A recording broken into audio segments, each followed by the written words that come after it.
艺术水阁好，国情解说两句我含你做参考。解说，解文说字。好朋友研究台湾话，咱知影讲布袋戏内底黄俊阳两出足出名，一出叫做《分州大儒侠苏彦文》，另外一出叫做《六合三结段》。苏彦文内底黑道、妖道上界派反派庄敬人，那六合内底咧，六合内底上界行义的、上界坏的，就是毕中弼。黄俊阳佫用八管的曲，甲毕中弼写一条主题歌，内底歌词秘书伫咧表明讲，世间确实命中有定代，有当着啊，无法度去抵挡，无法度去反抗。原来字句真好，尤其这个汉文发挥了。内容真深，佫想招你来研究一下。见面毕中弼出场的时唱讲来无影去无踪，顺我生逆我亡，逆我亡啊！佫来，黄俊阳用4种历史上的人物来表达。第一句讲盖世行武起强情，乌江自刎将阴恨。当然啦，毕中弼咧表明讲你唔听我的，到落尾你的路就断啦。这天地。天理昭昭，命中安排。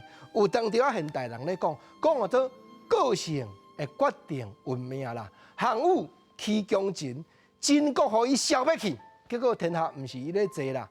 佛教乌江压倒自尽，或者自刎，将阴恨。你甲想，黄俊阳对这个汉文的修养，伊的字句、伊的歌词写了看偌好，真甲恨互相中间佫斗句哦。佫来换春秋战国时代一个五祖树，祖树智勇绝古今，过昭关一夜白条，敢若为着要复国，结果到落尾连皇帝都唔相信伊，果被赐剑自轻身，无彩。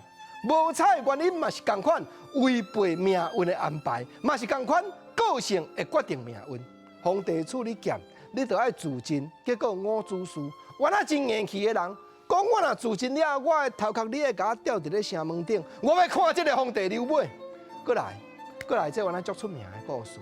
吕布武功无敌手，别闻受辱。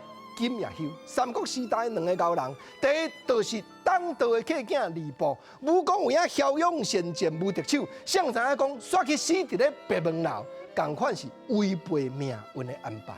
过来第四个咱拢知，咱讲知影讲关公骁勇进神州，可怜未成一败命难留。毋则人即马台湾话俗语伫咧讲。关公走未成，变化变输赢，一生就是到这，无再条过这关啦。所以命运的安排有当着啊，互人袂当反背。虽然毕中弼是一个反派角色，袂输敢若苏彦文内底庄敬人同款，但是这条歌已经超过戏剧的内涵，流传到这当阵，黄俊阳汉文的修养，互咱愈听就愈感动，愈听就愈钦服啦。